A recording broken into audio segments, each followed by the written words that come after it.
Assalamualaikum warahmatullahi wabarakatuh. Perkenalkan, nama saya Hasna Anita, NIM 2030005, Prodi Pendidikan Fisika Universitas Asia, dan teman saya Sylvia Agustinayanti dengan nomor NIM 2030004 dari Prodi Pendidikan Fisika Universitas Asia.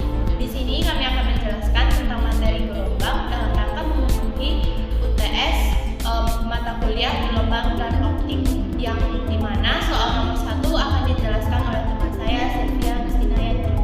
Baiklah, di sini saya akan menjelaskan soal nomor 1, yaitu jelaskan tentang gejala gelombang dan contohnya dalam kehidupan sehari-hari. Yang pertama yaitu refleksi atau pemantulan, yang merupakan perubahan rambat gelombang saat bertemu dengan bidang batas dua medium. Pemantulan gelombang dapat dibagi menjadi dua fenomena, yaitu gamma dan gaung.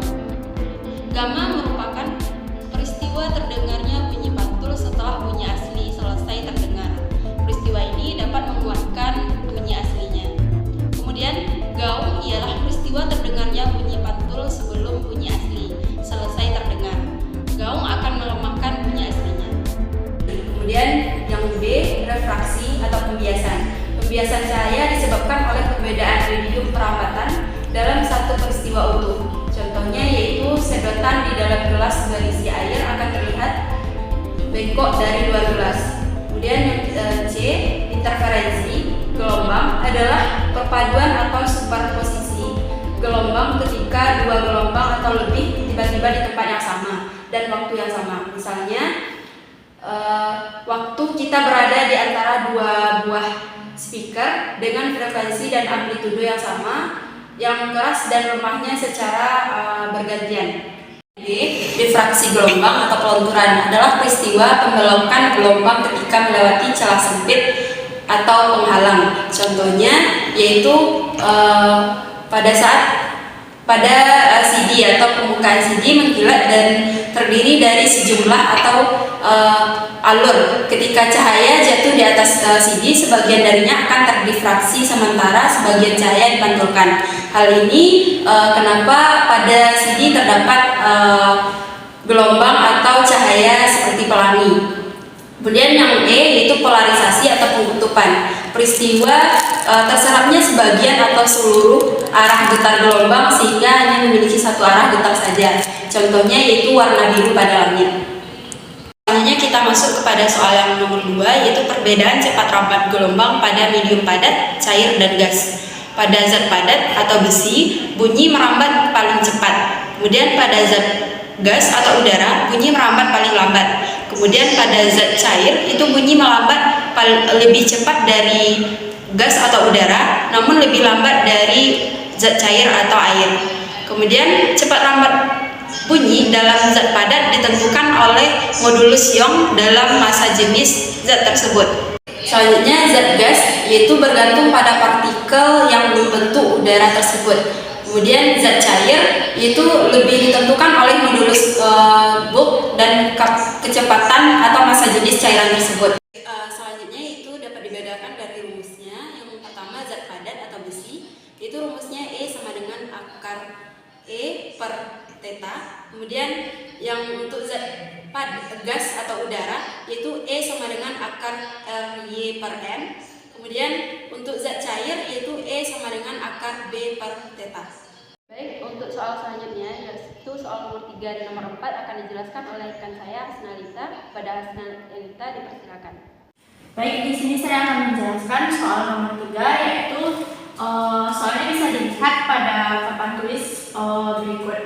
Soal yang pertama yaitu berapa jumlah gelombang pada gambar di atas.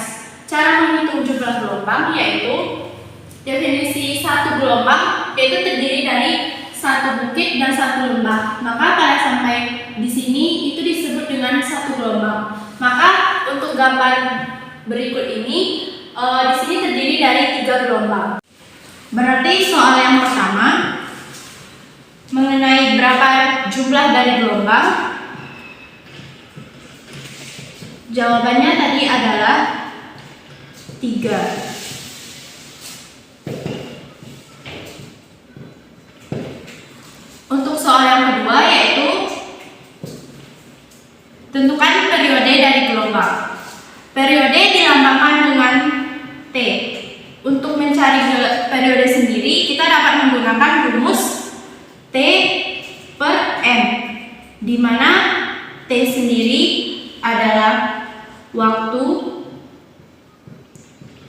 dan M merupakan banyak gelombang. Maka berdasarkan rumus di atas, dapat dimasukkan angka yang pertama T yaitu 0,4 sekon.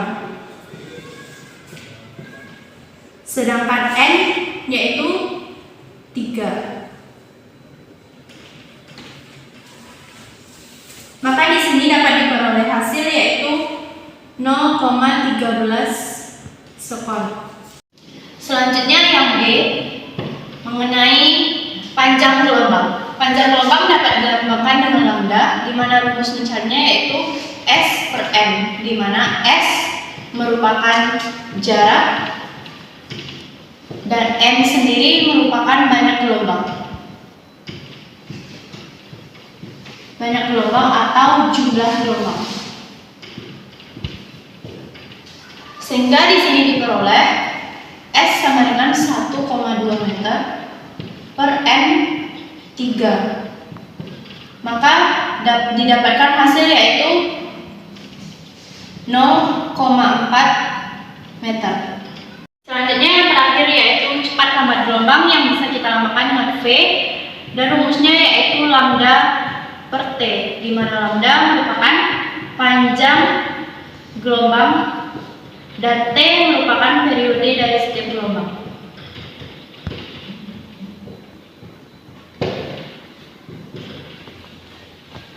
Maka bisa dimasukkan angka 0,4 per 0,13 meter sekon, maka akan diperoleh hasil 0,052 meter per sekon. Selanjutnya yaitu aplikasi gelombang elektromagnetik dalam bidang komunikasi dan teknologi. Yang pertama yaitu radio dan televisi. Pada radio dan televisi terdapat gelombang radio yang dapat merambat melalui udara dengan mudah, yang membuat transisi sinyal menjadi lebih sederhana. Selanjutnya yaitu pada oven microwave yang memanfaatkan energi tinggi yang dimiliki oleh gelombang mikro untuk memasak atau memanaskan makanan. Kemudian yang ketiga yaitu pada perangkat komunikasi. Gelombang mikro sendiri digunakan untuk komunikasi satelit, sehingga pada gelombang elektromagnetik lain seperti gelombang radio dapat digunakan dalam komunikasi seluler, sehingga memudahkan kita untuk berkomunikasi seperti yang kita rasakan pada saat sekarang ini.